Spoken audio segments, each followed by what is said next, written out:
Assalamualaikum dan salam sejahtera semua. Apa khabar? Kamu semua sihat tak hari ini? Waalaikumsalam. Waalaikumsalam, cikgu. Waalaikumsalam. Sihat cikgu. Cikgu sihat. Cikgu sihat Alhamdulillah. Fauzia. Murid baru sihat tak? Murid baru? Alhamdulillah, sihat. Macam mana cuti? Best tak cuti? Cuti sekolah? Tak best cikgu, tak ada PKP. pergi mana-mana. Tak ada shopping. Saya suka shopping. Kamu sekolah lagi nak shopping. Saya ada abang. Baguslah, cikgu tak ada abang. Okey, hari ini kita akan teruskan pembelajaran kita pada minggu lepas. Okey, hari ini cikgu akan ajar kamu mengenai keunikan adat pemerintahan Negeri Sembilan. Okey, sebelum cikgu memulakan inti pelajaran cikgu pada hari ini, cikgu akan terangkan terlebih dahulu apakah objektif pembelajaran yang cikgu ingin capai bersama kamu semua pada hari ini. Okey, yang pertama sekali adalah menyatakan keunikan adat perpatih di Negeri Sembilan. Yang kedua adalah menyenaraikan sistem pemerintahan adat perpatih di Negeri Sembilan. Dan yang terakhir adalah menghubung kaitkan kepentingan sistem warisan yang dijalankan dalam adat perpatih pada masa kini. Okey. Seterusnya adalah next slide. Okey. Macam yang cikgu cakap, hari ini kita akan belajar keunikan adat dan pemerintahan di Negeri Sembilan. Okey, semua dah ready untuk belajar? Dah cikgu. Dah. Ready, cikgu. Okey, bagus. Okey. Okey, pengenalan. Okey, disebabkan terdapat keserumpunan di alam Melayu, perantau dari Minangkabau ni mereka telah menetap di kawasan Rembau, Sungai Ujong, Johor di Negeri Sembilan serta Naning. Mereka inilah yang telah membawa adat pepatih ke tanah Melayu. Okey, walaupun adat pepatih ni menerima perubahan semasa, namun adat pepatih ni masih lagi dikekalkan warisan keunikannya sehingga hari ini. Okey, contoh-contoh aspek jurai keturunan adalah seperti keturunan sebelah ibu, pelaksanaan hukuman, perkahwinan, upacara kedim dan juga wanita mewarisi harta pusaka. Okey, contoh-contoh aspek ini adalah masih dikekalkan sehingga hari ini. Okey, next slide adalah jurai keturunan sebelah ibu. Okey, ini yang paling penting sekali dalam warisan adat perpatih ini, di mana kamu perlu tahu bahawa kaum perempuan ini dianggap sebagai ibu soko. Okey, ibu soko ni merupakan ibu yang melahirkan anggota masyarakat. Jadinya ibu-ibu yang melahirkan kaum keturunan dalam Negeri Sembilan ni dipanggil sebagai ibu soko. Okey, setiap anak merupakan anggota suku ibunya. Ini adalah sudah semestinya lah, setiap anak adalah ahli kepada ibu soko tersebut. Okey, seterusnya adalah anggota suku dianggap sebagai sedara kerana berasal daripada moyang perempuan yang sama sebelah ibu. Okey, kalau seseorang tu lahir daripada ibu soko ni, maka dia adalah merupakan jurai keturunan yang dianggap sedara dengan ibu soko tersebut. Ialah sebab dia adalah anak ibu soko tersebut, jadi dia adalah sedarah dengan ibu soko tersebut. Semua faham? Faham cikgu. Okey. Seterusnya adalah pelaksanaan hukuman. Okey, pelaksanaan hukuman ini juga merupakan salah satu elemen yang penting dalam adat perpatih kerana dia berbeza dengan pelaksanaan hukuman dengan negeri-negeri yang lain, di mana adat perpatih ini dia mempunyai pelaksanaan hukumannya yang tersendiri. Di mana kalau kamu lihat pelaksanaan hukuman adat perpatih ni di Negeri Sembilan adalah bersifat pemulihan.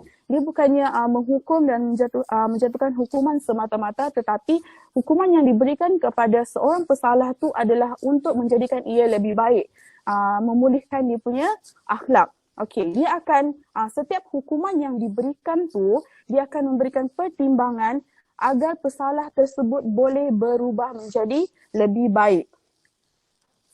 Yang kedua adalah pelaksanaan hukuman ini adalah mengutamakan perasaan dan kepentingan pesalah. Kalau terdapatnya suatu kesalahan, di Negeri Sembilan ni mereka tidak akan terus menjatuhkan hukuman dan secara serta-merta, tetapi mereka akan melihat dulu kepada kesalahan pesalah tersebut, adakah kesalahan tersebut masih boleh diperbaiki ataupun kesalahan tersebut adalah satu kesalahan yang berat. Sekiranya kesalahan tersebut adalah kesalahan ringan sahaja, mereka tidak akan terus menjatuhkan satu hukuman yang serta-merta. Mereka cuma akan menyelesaikannya secara baik, di mana contohlah Fauzia mempunyai kesalahan, dia ambil barang Amalina, contohnya dia ambil pensel Amalina. Kalau hukuman contohlah di negeri lain, mereka akan bagi hukuman penjara, tetapi ini contoh saja, contoh supaya kamu faham. Tapi kalau untuk adat pepatih ni, mereka akan panggil Amalina dengan Fauzia dulu, mereka akan ajak berbincang secara elok, dan kalau kesalahan tersebut boleh dimaafkan, pesalah tersebut tidak akan diberikan hukuman. Kalau dia diberikan hukuman pun, dia hanya diberikan denda yang ringan. Contohlah seperti kerja amal, macam tu. Dan mereka akan memastikan Fauzia dengan Amalina ni berbaik-baik. Itu cara pelaksanaan hukuman di Negeri Sembilan mengikut adat Perpati. Semua boleh faham? Faham cikgu, tapi saya baik. Itu contoh saja Fauzia. Jangan ambil hati Fauzia. Fauzia kan baik. Pelajar yang baik, anak yang baik. Okey, seterusnya. Okey, wanita mewarisi pusaka. Okey, ini ada sangat-sangat penting dan disukai oleh kaum wanita. Fauzia mesti suka benda ni sebab di Negeri Sembilan, uniknya di Negeri Sembilan ni mengikut adat Perpati, wanita yang paling banyak mewarisi harta pusaka. Hal ini adalah kerana di Negeri Sembilan mengikut adat Perpati, kaum wanita sangatlah dijaga. Okey, wanita akan mewarisi harta pusaka termasuk tanah dan juga rumah bertujuan untuk supaya wanita tersebut tidak terabai. Jadi kalau kamu ni seorang wanita yang duduk di Negeri Sembilan, kamu sangatlah beruntung ya. Okey, diwarisi secara turun-temurun daripada ibu anak perempuan. Kalau contoh Nur Hidayah, dia dapat harta daripada dia dapat tanah daripada ibu dia akan wariskan kepada anak perempuan dia. Dia tidak akan diberikan kepada anak lelaki. Hal ini demikian untuk menjaga nasib perempuan tersebut. Selalunya kan perempuan kan dianiaya. Jadi bila seorang perempuan ni dia ada harta dia sendiri, dia boleh jaga diri dia sendiri. Semua faham? Faham cikgu. Faham cikgu. Bestnya cikgu, perempuan dapat harta. Korang suka tak duduk dekat Negeri Sembilan? I like. Suka. Saya dekat Negeri Sembilan cikgu. Suka kan? Tapi Daya orang bukan orang Sembilan. Nur Hidayah di Negeri Sembilan. Seronok kan jadi orang Negeri Sembilan kan? Kita Seronok. akan Dapat harta. seronok, dapat harta, nasib kita dibela. Okey.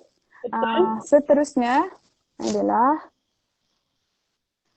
upacara kedim. Okey, untuk pengetahuan kamu, upacara kedim ni juga adalah subtopik yang paling penting kerana upacara kedim ni adalah merupakan dianggap sebagai upacara penerimaan orang baharu, di mana sesiapa sahaja daripada suku yang lain yang ingin berkahwin, lelaki yang ingin berkahwin dengan suku lain, dia akan menjadi orang baru dalam suku tersebut. Dan untuk menjadi orang baharu dalam suku tersebut, dia haruslah melalui upacara kedim terlebih dahulu. Okey. Seperti yang penerangan yang cikgu telah sertakan di bawah adalah upacara kedim ini adalah merupakan satu upacara menerima orang dari suku lain atau orang luar menjadi ahli suku. Seseorang itu akan bersumpah taat setia dan bersaudara dengan ahli suku yang akan disertai serta dibuat penghebaan. Okey, kalau seseorang tu ingin diterima dalam suku tu, dia kenalah bersumpah yang dia akan setia dalam suku tu, dia akan berbakti dan dia tidak akan merosakkan nama baik suku tersebut. Okey, ini merupakan kalimat yang perlu diucapkan semasa upacara kedim. Ini merupakan satu upacara rasmi yang akan dihadiri oleh semua suku-suku yang ada dekat situ. Kiranya jika seseorang tu dia nak masuk dalam suku tu, jadi suku baharu yang nak masuk tu akan berkumpul dan tengok dia angkat sumpah lah. Okey, cikgu nak Fauzia bacakan apa angkat sumpah dalam upacara kedim ni. Darah Ya, dicecah, doa ditampang, sumpah dilabuh, Quran dijunjung. Yo, dia main Quran cikgu. Astaghfirullahalazim, takut saya. Yelah, sebab dia kena bersumpah yang dia akan jaga nama baik suku tu, dia akan berbakti untuk suku tu. Dan satu lagi untuk pengetahuan kamu, bila seseorang tu diterima dalam suku tu, dia kena berjanji dia akan kekal dalam suku tu. So, dalam adat pepati ni bukan senang untuk kita nak masuk dalam sebuah suku tu. Sebab mereka ni sangat-sangat mementingkan suku mereka. Jadi kalau kita nak masuk dalam suku tu, kita kena betul-betul taat pada suku tersebut. Okey, semua boleh faham? Faham cikgu. Okey. Next Faham, slide. cikgu. Faham. Okey.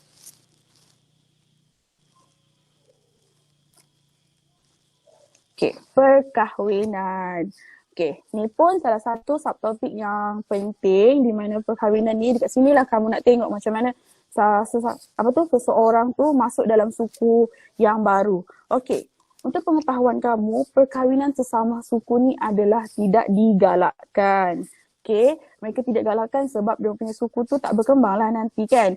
Okey, yang seterusnya adalah menggalakkan perkahwinan di luar suku bagi mewujudkan hubungan persaudaraan di antara suku. Macam yang cikgu cakap tadi, kalau kamu kahwin, contohlah kamu kahwin dengan sepupu kamu je, so keluarga kamu tak akan berkembang. Makanya kamu kena berkahwin dengan orang yang jauh. Barulah kamu boleh kenal budaya orang lain. Jadinya, kalau berkahwin sama suku ni tak seronok lah. Kiranya, diorang dalam lingkungan suku tersebut sahaja. Jadi, diorang menggalakkan perkahwinan bersama suku yang lain. Faham? Okey cikgu, saya faham. Saya nak kahwin dengan orang putih. Bagus. Yaya boleh kahwin orang putih. Yaya pun bukan tak cantik. Yaya ada rupa. Jadi insyaAllah orang putih pun suka dengan Yaya. Okay. Jadi suku Yaya berkembanglah sampai ke negara orang putih. Yaya. Speaking sikit. Fauzia, speaking. Mula tu nak mengarut dalam kelas cikgu. Cikgu rotan kalau depan-depan ni cikgu dah baling dengan api maka. Tak boleh cikgu, kesalahan. Ustaz. Cikgu. Apa dia? Janganlah otak, saya takut. Budak baru takut cikgu. Cikgu baik. Semua tahu kan cikgu dalam kelas macam mana. Cikgu seorang yang baik, lemah lembut kan? Tak, cikgu Okey. bias. Okay. Okay, Fauzia kalau nak keberkatan daripada cikgu, kena hormat cikgu, kena dengar ya. Sebab ni penting untuk kamu nanti senang nak jawab soalan. Ya, Fauzia? Baiklah cikgu, Okey. saya dengar cikgu. Cikgu selalu marah saya. Dah budak baru, lepas ni cikgu tak marah dah, okey? Cikgu akan baik dengan semua pelajar-pelajar cikgu. Okey, yang seterusnya adalah seorang lelaki yang berkahwin dengan anggota keluarga suku isterinya akan digelar sebagai orang semendah, iaitu orang mendatang. Okey, ini contohnya dari suku yang baru, contohlah suku A nak kahwin dengan suku B. Jadi si suami tu, disebabkan adat pepatah ni mementingkan perempuan, wanita, jadinya suami ni yang dikira sebagai pendatang. Jadinya bila lelaki ni daripada suku B nak kahwin dengan perempuan dekat suku A, jadi si lelaki ni akan dipanggil orang semenda, iaitu orang mendatang. Wanita yang berkahwin sesama suku akan hilang haknya untuk menyandang jawatan dalam adat. Okey, inilah disebabkan kenapa perkahwinan sesama suku tidak digalakkan. Apabila seorang wanita tu berkahwin dengan sukunya dalam suku yang sama, contohnya lah Amalina daripada suku A kahwin dengan seseorang lelaki yang dia suka daripada suku A juga, maka dia akan kehilangan hak untuk mendapatkan jawatan. Namun begitu, walaupun begitu, adat pepatah ini taklah kejam. Kalau Amalina masih juga nak berkahwin, contohnya Amalina masih nak berkahwin dengan lelaki daripada suku dia juga, dia masih boleh mengembalikan dia punya jawatan dan juga mendapatkan hak pusakanya, tapi dengan cara Amalina perlulah menjalankan satu adat yang dipanggil adat pemulihan pusaka. Okey, boleh faham? Faham cikgu? Okey. Bagus. Okey, yang seterusnya pelantikan pemimpin. Okey, ni pun salah satu subtopik yang sangat penting. Kamu perlu tahu ni adalah merupakan pecahan dalam adat pepatih di mana ada luak, suku dan juga perut. Okey, luak ni, pertama sekali luak. Luak ni merupakan daerah atau jajahan terbesar dalam susunan masyarakat Minangkabau. Ni merupakan kumpulan ketiga. Dia di atas sekali, dia merupakan kumpulan yang ketiga dan dia merupakan daerah atau jajahan yang terbesar dalam susunan masyarakat Minangkabau. Yang kedua adalah suku. Okey, apa pula suku ni? Suku ni merupakan unit kedua dalam sosiopolitik adat pepatih. Okey, yang ketiga tadi luak kan? Okay. Yang kedua adalah suku. Dan dia ni dibentuk daripada beberapa orang perut. Okey. Manakala yang terakhir sekali, yang pertama sekali adalah perut, iaitu unit terkecil yang ahlinya daripada keturunan sebelah ibunya. Okey, satu yang menarik kamu perlu tahu dalam adat pepatih ni, kalau kita tengok dalam kerajaan-kerajaan lain seperti Kelantan, Kedah, Perlis, selalunya hierarki dia daripada atas ke bawah. Kiranya sultan tu yang akan lantik dia punya pembesar dan pembesar tu lah yang akan lantik penghulu. Tetapi di negeri sembilan ni berbeza pula, mengikut adat pepatih berbeza di mana dari bawah ni, daripada rakyat biasa, mereka yang akan lantik pemimpin di atas. Okey, itu yang berbezanya, uniknya adat pepatih ni. Sebabnya orang bawahan yang akan menentukan pemimpin di atasnya. Okey, boleh faham? Faham cikgu? Okey, next slide. Okey, ni kamu tengok dekat sini, ni adalah dia punya hierarki. Okey, yang terbesar sekali adalah golongan anak buah dan ibu sokong. Mestilah ni adalah orang yang paling bawah sekali, anak buah dan ibu sokong. Selepas tu buapa, lembaga, undang, barulah yang tuan besar ataupun yang di-pertuan besar. Macam yang cikgu cakap tadi, yang unik dekat adat pepatih ni, orang bawahan yang akan lantik di atas. Okey, anak buah dan ibu sokong ni, dialah yang akan memilih seorang buapa. Dan buapa ni, dia akan berbincang pula untuk memilih seorang lembaga dan lembaga ni akan memilih undang dan undang ni lah yang akan memilih yang di-pertuan besar. Jadi kiranya kalau orang bawahan ni tak suka orang atasan tu, mereka berhak untuk melantik orang atasan yang baru. Bagus kan adat pepatih ni? Kiranya rakyat lagi berkuasa daripada yang di atas. Sebab diorang ada hak untuk melantik. Macam kita mengundi lah cikgu. Ya, mengundi. Kita yang tentukan, tapi saya tak naklah tentu buat politik. Sebab kelas-kelas sahaja politik. Okey, tapi begitulah, lebih kurang macam tu. So kiranya orang bawahan yang akan lantik pemimpin dia yang di atas. Tapi satu yang kamu tahu, macam Nuhida cakap tadi kan, dia sama macam mengundi kan. Tapi kalau kita sekarang ni, kita dah tetapkan dah, sultan kita memang ada, cuma yang di-Pertuan Agong tu akan bergilir mengikut negeri. Tapi kalau untuk yang adat pepatih ni, yang di-Pertuan Besar ni akan berganti mengikut yang dilantik oleh undang tu, daripada bawah. Dia tak tetap. Kalau macam kita, menteri lah yang bertukar, kerajaan bertukar. Tapi yang di-Pertuan Agong apa semua tu adalah tetapkan mengikut giliran negeri. Tapi kalau ada pepatih ni tak. Yang di-Pertuan Besar ni akan berubah mengikut yang dilantik daripada orang bawahan. Boleh faham? Oh macam tu. Faham cikgu? Okey, bagus kalau faham. Okey, seterusnya. Okey, ni merupakan kalau kamu tengok dekat buku teks, ni adalah yang terakhir sekali dekat muka surat 171.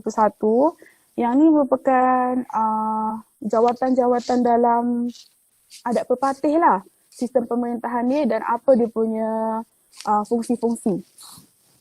Okey, yang pertama sekali Yang Tuan Besar ataupun Yang di-Pertuan Besar Negeri Sembilan. Okey, macam yang cikgu cakap tadi, dia dipilih oleh undang. Undang yang berempat. Nanti cikgu akan bagi tahu apa undang yang berempat tu.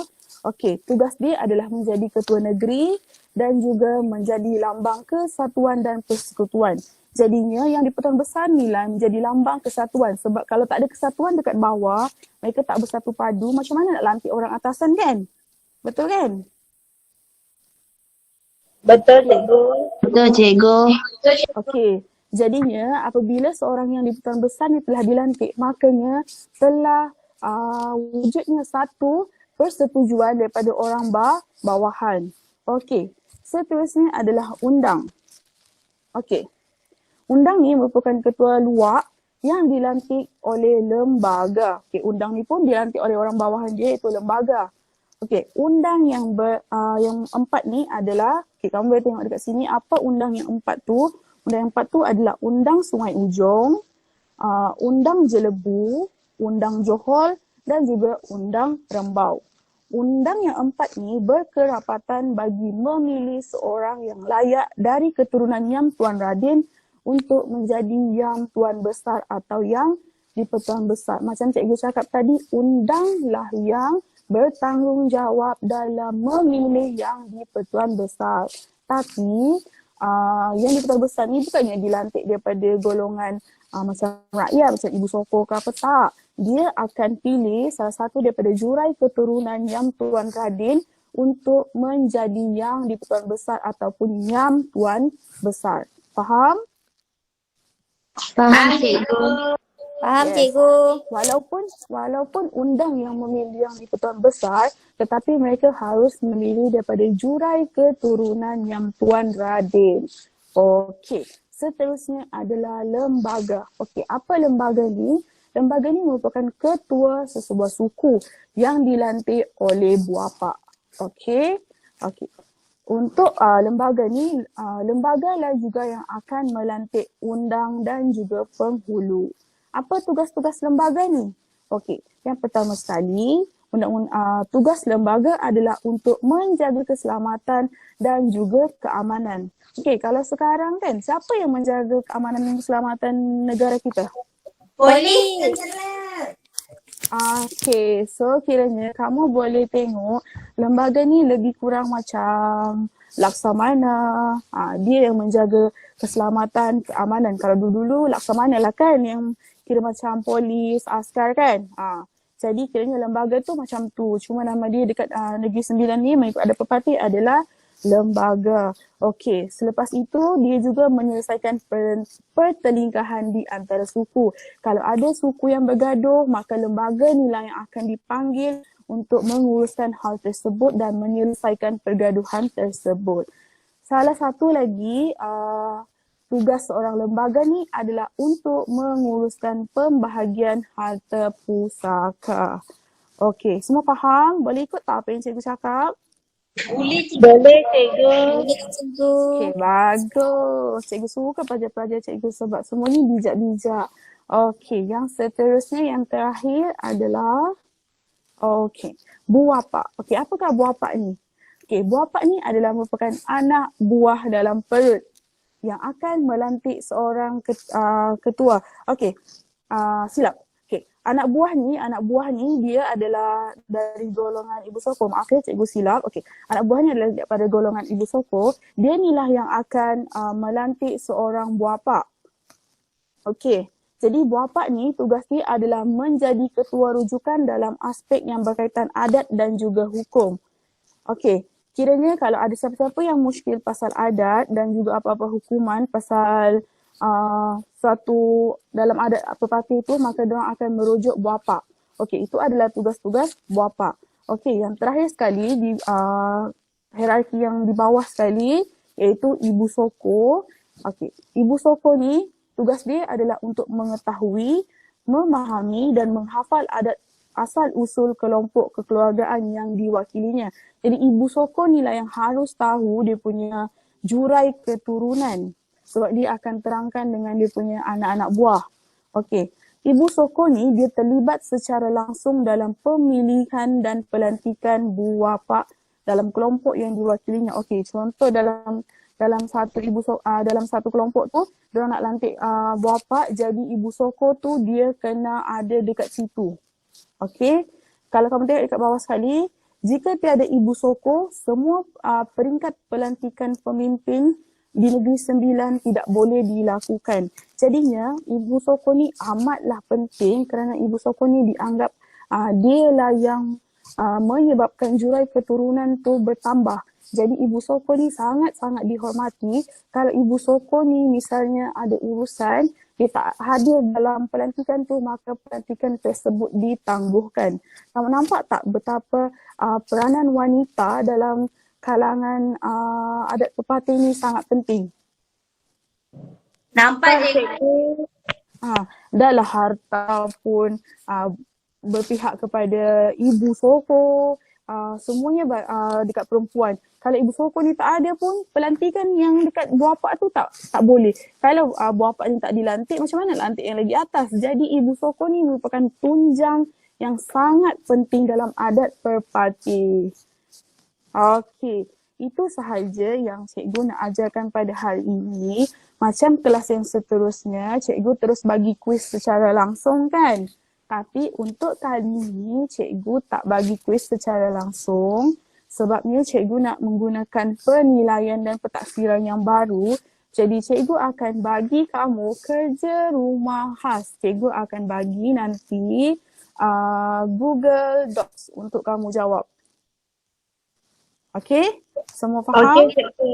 Faham, Dan kamu kena hantar tugasan tersebut dalam minggu ini. Okey, hari ni hari Selasa, jadi kamu kena hantar hari Jumaat. Semua boleh faham? Faham, cikgu. Okey, nanti cikgu akan bagi link untuk Google Docs tu. Nanti kamu tolong jawab kuis cikgu yang kuis pentaksiran untuk bab ini, okey?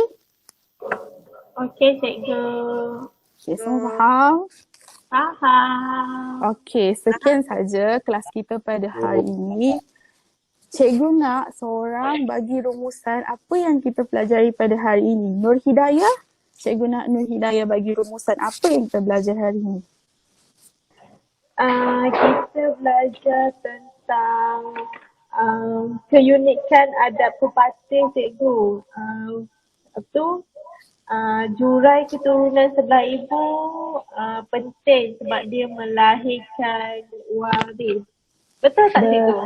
Betul. Itulah okey. Rumus daripada cikgu pula adalah apa yang cikgu dapat rumuskan daripada pembelajaran kita hari ini, kita dapat lihat bahawa adat pepatih ni sangat berbeza dengan sistem pemerintahan negeri lain. Kalau kamu lihat pun cara pelantikan berbeza,